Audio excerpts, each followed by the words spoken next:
Hello everyone, welcome back to my YouTube channel. ಎಲ್ಲರೂ ಆರಾಮಾಗಿ safe ಆಗಿದ್ದೀನಿ ಅಂತ ಭಾವಿಸ್ತೀನಿ. ನಾನು ಕೂಡ ಆರಾಮಾಗಿ ಸೇಫ್ ಆಗಿದ್ದೀನಿ. ಇವತ್ತು ಬೆಳಗ್ಗೆನೇ ವ್ಲಾಗ್ನ ಸ್ಟಾರ್ಟ್ ಮಾಡಿದ್ದೀನಿ. ಇವತ್ತು ವಾರ ಬಂದು ಮಂಗಳವಾರ ಬೆಳಗ್ಗೆ ಟೊಮೆಟೊ ಬಾತ್ನ ಮಾಡಿ ಸ್ವಲ್ಪ ಕಾಫಿನ ಕುಡಿದು ಸುಮ್ಮನೆ ಇದ್ದೀವಿ. ಇವಾಗ ನಮ್ಮ ಹಸ್ಬೆಂಡ್ನ ಒಂದು 5 ಕ್ವಶನ್ ಕೇಳೋಣ.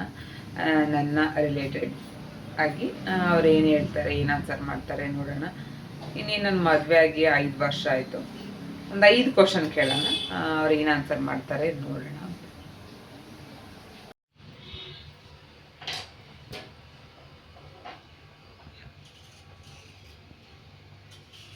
ಏನು ಮಾಡ್ತಿದ್ದೆ ದಿವ್ಯಾ? ನಾನು ಸಿಂಪಲ್ ಆಗಿ ಟೊಮೆಟೊ ಬಾತ್ನ ಮಾಡ್ತಾಯಿದ್ದೀನಿ. ಯಾವುದೇ ಸೊಪ್ಪು ಯೂಸ್ ಮಾಡ್ತೀರ? ಕೊತ್ತಂಬರಿ ಸೊಪ್ಪಲ್ಲ, ಕೊತ್ತಂಬರಿ ಸೊಪ್ಪು. ಯಾವ ಸೊಪ್ಪು ಇರಲಿಲ್ಲ.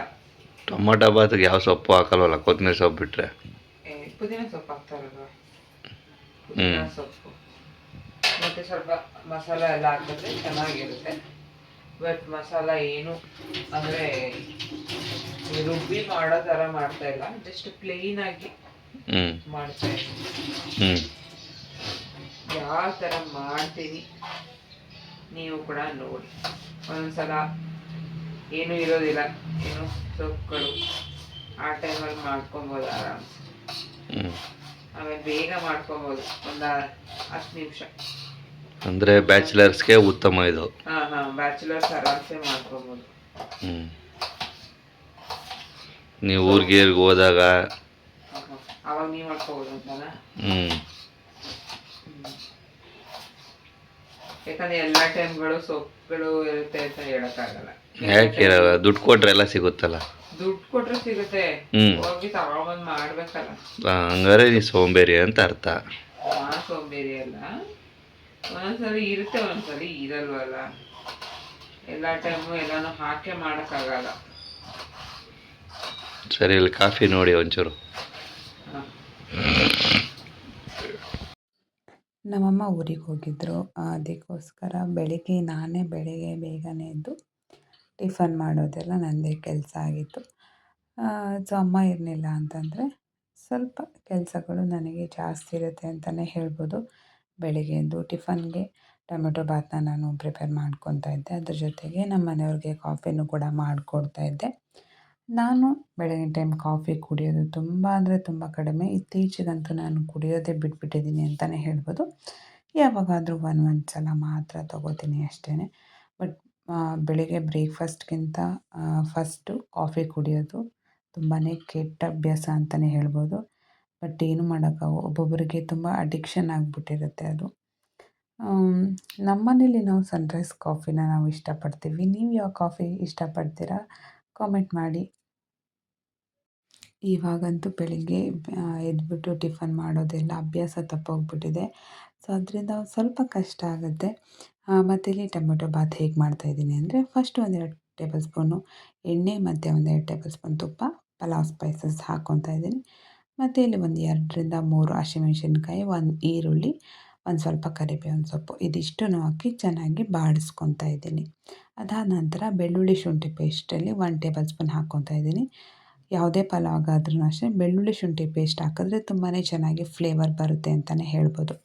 ಇಲ್ಲಿ 1 ಆಲೂಗೆಡ್ಡೆನ ಚೆನ್ನಾಗಿ ಫ್ರೈ ಮಾಡೋಕ್ಕೆ ಹಾಕ್ಕೊಂಡು ಸ್ವಲ್ಪ ಅರಿಶಿನ ಹಾಕ್ಕೊತಾ ಇದ್ದೀನಿ. ಇದಕ್ಕೆ ಒಂದು ಅರ್ಧ ಕ್ಯಾಪ್ಸಿಕಮ್, 1-2 ಟೊಮೆಟೊನ ಹಾಕ್ಕೊತಾ ಇದ್ದೀನಿ. ಅದನ್ನು ಕೂಡ ಚೆನ್ನಾಗಿ ಮಿಕ್ಸ್ ಮಾಡಿಕೊಂಡು ಜೊತೆಗೆ ಸ್ವಲ್ಪ ಉಪ್ಪನ್ನು ಕೂಡ ಹಾಕ್ಕೊತಾ ಇದ್ದೀನಿ.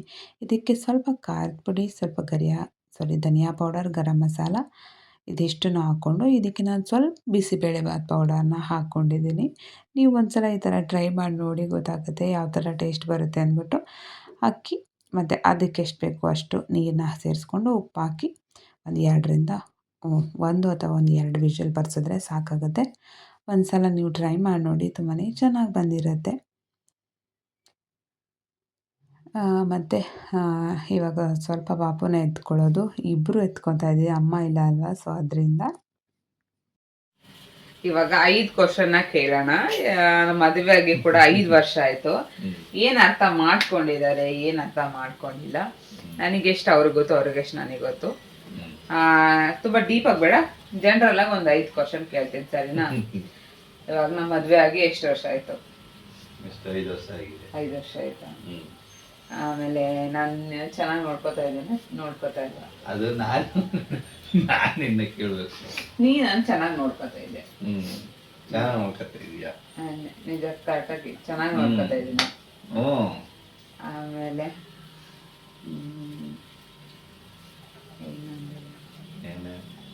ಎಷ್ಟಾಯ್ತು?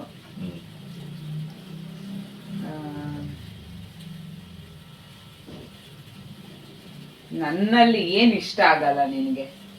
ನಿನ್ನಲ್ಲಿ ಏನ್ ಇಷ್ಟ ಆಗಲ್ಲ ಅಂದ್ರೆ ಏನು ಸಿಗಲ್ವ ಅದನ್ನೇ ಕೇಳ್ತೀಯ, ಅದೇ ಇಷ್ಟ ಆಗಲ್ಲ ನನಗೆ. ಏನ್ ಸಿಗಲ್ವ ಅದನ್ನ ಹೆಂಗ್ ಕೇಳ್ತೀನಿ? ಅದನ್ನೇ ಕೇಳೋದು. ಅಂದ್ರೆ ಈಸಿಯಾಗಿ ಸಿಗೋದಕ್ಕೆ ಕೇಳಲ್ಲ, ಕಷ್ಟವಾಗಿರೋದು ಸಿಗೋದಕ್ಕೆ ಕೇಳೋದು. ಏನಾರು ಒಂದು ವಸ್ತು ಆಗಿರ್ಬೋದು, ಏನೇ ಆಗಿರ್ಬೋದು, ಊಟನೇ ಆಗಿರ್ಬೋದು, ಹುಡುಕ್ಬೇಕು, ಹುಡುಕಿ ತರ್ಬೇಕು, ಆ ತರ ಮಾಡಿರ್ತೀಯ. ಅಷ್ಟೊಂದು ಆತರ ಕೇಳ್ತೀನ? ಹೌದು. ಏನಪ್ಪ ನನ್ಗೇನ್ ಆತರ ಅನ್ಸಲ್ಲಪ್ಪ. ನಾರ್ಮಲ್ ಜನರಲ್ ಆಗಿ ನಾನ್ ಕೇಳೋದು. ಅದು ನಿನ್ಗ ಅನ್ಸಲ್ಲ, ನಮ್ಗ ಅನ್ಸುತ್ತೆ. ಏನೋ ಈಸಿಯಾಗಿ ಸಿಗೋ ತರ ಕೇಳಲ್ಲ, ಕಷ್ಟವಾಗಿ. ನೀನು ಹೆಂಗೆ ಅಂದ್ರೆ ಏನಾದ್ರೂ ತಗೊಂಡ್ ಬಾ ಅಂತೀಯ. ನಾ ಏನ್ ತಗೊಂಡ್ ಬರ್ಲಮ್ಮ ಅಂತಂದ್ರೆ ನೀನ್ ಇಷ್ಟ ಏನಾದ್ರು ತಗೊಂಡ್ ಕೊಟ್ರು ನಂಗೆ ಅದಿಷ್ಟ ಇಲ್ಲ, ಇದಿಷ್ಟ ಇಲ್ಲ, ಆಯ್ಸ್ಬಿಟ್ಟು ಆಳು ಮೂಳು ಕಸ ಕಡ್ಡಿ ಅಂತ ಹೇಳ್ತೀಯ. ನೀನೇನಂತ ತಗೊಂಡ್ ಕೊಡ್ಲಿ? ಅಷ್ಟೇನಾ? ಉತ್ತರ ಕೊಡ್ ನೀನು. ನಾರ್ಮಲ್ ಆಗಿ ನಾನು ಜನರಲ್ ಆಗಿ ಕೇಳೋದನ್ನ ಕೇಳ್ತೀನಿ, ಬಟ್ ಆ ಟೈಮಲ್ಲಿ ಅದು ಸಿಕ್ಕಿರಲ್ಲ ಅಷ್ಟೇ, ಅದಕ್ಕೆ ನಾನು ಮಾಡಕ್ಕಾಗತ್ತೆ. ನೀ ಕೇಳೋದು ಹೆಂಗಿರುತ್ತೆ ಅಂತ ಸ್ಯಾಂಡ್ವಿಚ್ ಈಗ ನಾರ್ಮಲ್ ಆಗಿ ಇವಾಗ ನನಗೆ ಏನ್ ಇಷ್ಟ ಅದನ್ನೇ ನಾನು ಕೇಳಿರ್ತೀನಿ. ನಾನು ಜಾಸ್ತಿ ಅದು ಇದು ಏನು ಆಳಮೂಳೆ ತಿನ್ನಕ್ ಹೋಗಲ್ಲ. ಪರ್ಟಿಕ್ಯುಲರ್ ಆಗಿ ಒಂದಷ್ಟು ಐಟಮ್ಸ್ ಗಳಿರುತ್ತೆ, ಅದನ್ನಷ್ಟೇ ನಾನು ಇಷ್ಟಪಡೋದು. ಬೇರೆದನ್ನೆಲ್ಲ ನಾನು ಟ್ರೈ ಮಾಡಕ್ ಹೋಗಲ್ಲ. ಟ್ರೈ ಮಾಡಿದ್ರು ಆ ಟೈಮು ನಂಗೆ ಅದೇನ್ ತಿನ್ಬೇಕು ಅನ್ಸುತ್ತೆ ನಾನು ಅದನ್ನೇ ತಿನ್ನೋದು. ಅದನ್ನ ತಿಂದಾಗ ಮಾತ್ರ ನನ್ಗೆ ಸಮಾಧಾನ ಅನ್ಸುತ್ತೆ. ಅದ್ ಬಿಟ್ಟು ಬೇರೆ ತಿಂದ್ರೆ ನನ್ಗೇನು ಒಂಥರ ಆ ತರ ಇಷ್ಟ ಆಗಲ್ಲ. ಅದ್ರಿಂದ ನಾನು ಅದನ್ನ ಕೇಳ್ತೇನೆ. ಇವಾಗ 3 ಆಯ್ತಲ್ಲ, ಇನ್ನೊಂದು ಕ್ವಶನ್. ಮದುವೆ ಆಗಿ 5 ವರ್ಷ ಆದ್ಮೇಲೆ ಏನ ನಾನು ಅಂತಂದ್ರೆ ಇಬ್ರು ಅಂಡರ್ಸ್ಟ್ಯಾಂಡಿಂಗ್ ಮಾಡ್ಕೊಂಡಿದೀವ ಇಲ್ವಾ? ಅಂಡರ್ಸ್ಟ್ಯಾಂಡಿಂಗ್ ಅನ್ನೋ ಪದ ಅರ್ಥನೇ ಗೊತ್ತಿಲ್ಲ ಯಾರಿಗೆ? ನನಗೆ. ಹೌದಾ? ಕರೆಕ್ಟಾಗಿ ನನ್ನಲ್ಲಿ ಇಬ್ರು ಅರ್ಥ ಮಾಡ್ಕೊಂಡಿದೀವ? ಅರ್ಥ ಮಾಡ್ಕೊಂಡಿದೀವಿ. ನೀನೇ ಅರ್ಥ ಮಾಡ್ಕೊಂಡಿದೀವ. ಒಂದು ಅಂದ್ರೆ ಮದ್ವೆ ಸ್ಟಾರ್ಟಿಂಗೂನು ಅವಾಗಿರೋದಕ್ಕೂನು ಇವಾಗಿರೋದಕ್ಕೂನು ವ್ಯತ್ಯಾಸ ಇದೆಯಾ ಇಲ್ವಾ? ವ್ಯತ್ಯಾಸ ಇದೆ. ಯಾಕಂದ್ರೆ ಮದ್ವೆ ಆದ್ಮೇಲೆ ಎಲ್ಲಾ ಜಗಳ ಆಡ್ತಾರೆ. ಯಾರು ಆಡದೆ ಇರೋ ಅಂತ ಫ್ಯಾಮಿಲಿ ಅಂತ ಯಾರು ಇರಲ್ಲ. ಬಟ್ ನನ್ಗನ್ಸೋ ಪ್ರಕಾರ ಮದ್ವೆ ಸ್ಟಾರ್ಟಿಂಗ್ ಅಲ್ಲಿ ನಾವು ಯಾವ ತರ ಇದ್ವಿ, ಸ್ಟಾರ್ಟಿಂಗ್ ಜಗಳ ಮಾಡ್ತಾ ಇದ್ವಿ. ಬಟ್ ಇವಾಗ ಯಾವ ತರ ಇದೆ, ಇವಾಗ ಹೋಲ್ಸ್ಕೊಂಡ್ರೆ ಇವಾಗಿರೋ ಮೈಂಡ್ ಸೆಟ್ಗೆ ಅವಾಗ ಜಗಳ ಆಡ್ತಾ ಇರೋದು ನೋಡ್ಕೊಂಡೆ ಒಂಥರ ಚೈಲ್ಡ್ ತರ ಅಂತ ಅನ್ಸಲ್ವಾ? ಹೌದು, ಇವಾಗೂ ಚೈಲ್ಡೇ ನಾವು.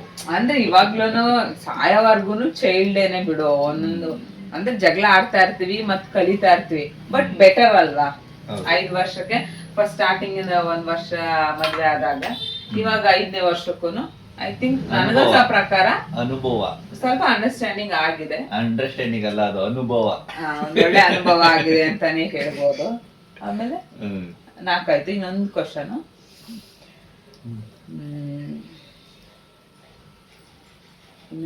ಏನು? ನಾನ್ ನಿಮ್ ಮನೆಯವ್ರನ್ನೆಲ್ಲ ಚೆನ್ನಾಗಿ ಟ್ರೀಟ್ ಮಾಡ್ತೀನ? ಆತರ ಎಲ್ಲರೂ ಚೆನ್ನಾಗಿ ಟ್ರೀಟ್ ಮಾಡೋ ತರ ಬುದ್ಧಿ ಇದೆಯಾ ನನಗೆ? ಇದೆಯಾ? ನನಗೆ ನಿಮ್ಗೂ ಇದೆ ಚೆನ್ನಾಗಿದೆ, ನಿಮ್ಗೂ ಚೆನ್ನಾಗಿದೆ. ನನಗೆ ಹೆಂಗಿದೆ ಅಂದ್ರೆ ನಾನು ಮೇನ್ ಆಗಿ ನಾನ್ ನಿಮ್ ಮನೆಗ್ ಬಂದಿರೋದಲ್ವಾ, ಅದ್ರಿಂದ ನಾನು ನಿಮ್ ಮನೆಯವ್ರನ್ನೆಲ್ಲ ಮತ್ತೆ ಮನೆಗೆ ಯಾರೇ ಬಂದ್ರು ಚೆನ್ನಾಗಿ ಟ್ರೀಟ್ ಮಾಡ್ತೀನ. ಅವ್ರಿಗೆಲ್ಲ ಚೆನ್ನಾಗಿ. ಹೌದಾ? ಅಷ್ಟೇನಾ? ಅಷ್ಟೇನಾ ಅಂದ್ರೆ ನೀ ಕೇಳ. ಅಲ್ಲ, ನಾನ್ ಕೇಳ್ತಾ ಇರೋದು ಅಷ್ಟೇನಾ ಅಂತ. ಅಷ್ಟೇನೆ. ಅದ್ಬಿಟ್ಟು ಬೇರೆ ಏನಾದ್ರು? ಬೇರೆ ಇನ್ನೇನಿದೆ? ಅಷ್ಟೇ, ಇನ್ನೇನಿಲ್ಲ. ಕೇರ್ ಮಾಡ್ತೀನ. ಆಮೇಲೆ ಅಷ್ಟೇನಾ? ಇದೇ ಕ್ವಶನ್? ನೀ ಕೇಳೋ, ಬೇಕು ಅಂದ್ರೆ ಕೇಳ್ಕೊ ನೀನು. ಇದೇ ಕ್ವಶನ್. ನೀನೇನಾದ್ರೂ ಕೇಳೋದಿದ್ರೆ ಕೇಳ್ಬೋದು. ನಾನ್ ಕೇಳೋದೇನಿದೆ? ಏನಿಲ್ಲ. ನಮ್ದೇನಿಲ್ಲ, ಫಿಲ್ ಇನ್ ದ ಬ್ಲಾಂಕ್ಸ್ ನಮ್ದು. ಬರೀ ಡೋವು. ಅಷ್ಟೇನಾ? 5 ಕ್ವಶನ್ ಸಾಕ? ಮತ್ತೆ ನಮ್ಮ ಮ್ಯಾರೇಜ್ ಸ್ಟೋರಿ ಹೇಳ್ತೀವಲ್ಲ ಆ ಟೈಮಲ್ಲಿ ನಾವು ಸ್ಟಾರ್ಟಿಂಗ್ ಹೆಂಗಿದ್ವಿ, ಅದನ್ನು ನೀನೇ ಇವಾಗ ಹೆಂಗಾದ್ವಿ, ಹೆಂಗಾದ್ವಿ ಇರಂಗೆ ಇದೀವಿ, ಅಂದ್ರೆ ಇರಂಗೆ ಇದೀವಿ ಗೊತ್ತು. ಬಟ್ ಅವಾಗ್ಲೂ ಇವಾಗ್ಲೂ ಚೇಂಜಸ್ ಇದೆ, ಚೇಂಜಸ್ ಇದೆ, ಇದೊಂದೇ ಚೇಂಜಸ್, ಇದು ಚೇಂಜಸ್ ಇದೆ ಗೊತ್ತಾಯ್ತು. ಆದ್ರೆ ಅವಾಗಿರೋದ್ಕೂ ಇವಾಗಿರೋದ್ಕೂ ಚೇಂಜ್ ಇದೆ. ನನಗನ್ಸೋ ಪ್ರಕಾರ ಚೇಂಜ್ ಇದೆ. ಯಾಕಂದ್ರೆ ಮೊದ್ಲು ನಾವ್ ಹೆಂಗ್ ಆಡ್ತಿದ್ವಿ, ಇವಾಗ ಹೆಂಗಿದೀವಿ ಅನ್ನೋದೆಲ್ಲ ಒಂದಷ್ಟು ಚೇಂಜಸ್ಗಳು ಇದೆ. ಸರಿ, ಇವಾಗ ಜಾಸ್ತಿ ಲ್ಯಾಗ್ ಮಾಡೋದು ಬೇಡ, ಇಲ್ಲಿಗೆ ಸ್ಟಾಪ್ ಮಾಡೋಣ. ನೆಕ್ಸ್ಟ್ ಬೇರೆ ಬ್ಲಾಗ್ಗಳೇನಾದರೂ ಹೇಳೋಕ್ಕೆ ಟ್ರೈ ಮಾಡ್ತೀವಿ, ನಮ್ಮಿಬ್ಬರ ಬಗ್ಗೆ, ನಮ್ಮ ಫ್ಯಾಮಿಲಿ ಬಗ್ಗೆ ಎಲ್ಲ. ನಾನು ವ್ಲಾಗಲ್ಲಿ ನಮ್ಮ ಫ್ಯಾಮಿಲಿ ಬಗ್ಗೆ ಆಗಲಿ, ನಮ್ಮ ಬಗ್ಗೆ ಆಗಲಿ ಏನೋ ಅಷ್ಟೊಂದಾಗಿ ನಾನು ಏನು ಶೇರ್ ಮಾಡ್ಕೊಂಡಿಲ್ಲ. ಜಸ್ಟ್ ನಾರ್ಮಲಾಗಿ ಬ್ಲಾಗ್ನ ಮಾಡ್ತಾಯಿದ್ದೆ ಅಷ್ಟೇ. ಇನ್ಮೇಲೆ ಸ್ವಲ್ಪ ನಮ್ಮ ಬಗ್ಗೆ, ನಮ್ಮ ಫ್ಯಾಮಿಲಿ ಬಗ್ಗೆ ಸ್ವಲ್ಪ ಸಣ್ಣ ಪುಟ್ಟ ವಿಷಯ ನಿಮಗೂ ಗೊತ್ತಾದರೆ ನಿಮಗೂ ಕೂಡ ನಮ್ಮ ಬಗ್ಗೆ ಗೊತ್ತಾಗುತ್ತೆ. ಸರಿ, ಇವಾಗ ಇಲ್ಲಿ ಸ್ಟಾಪ್ ಮಾಡ್ತೀನಿ. ನಮ್ಮ ಮನೆಯವ್ರಿಗೆ ಟಿಫನ್ ಮಾಡಿದ್ದೀನಿ ಆಲ್ರೆಡಿ, ಅದನ್ನು ಹಾಕಿ ಕೊಡಬೇಕು, ಅವರು ಕೆಲ್ಸಕ್ಕೆ ಹೋಗ್ಬೇಕು ಅದಕ್ಕೆ.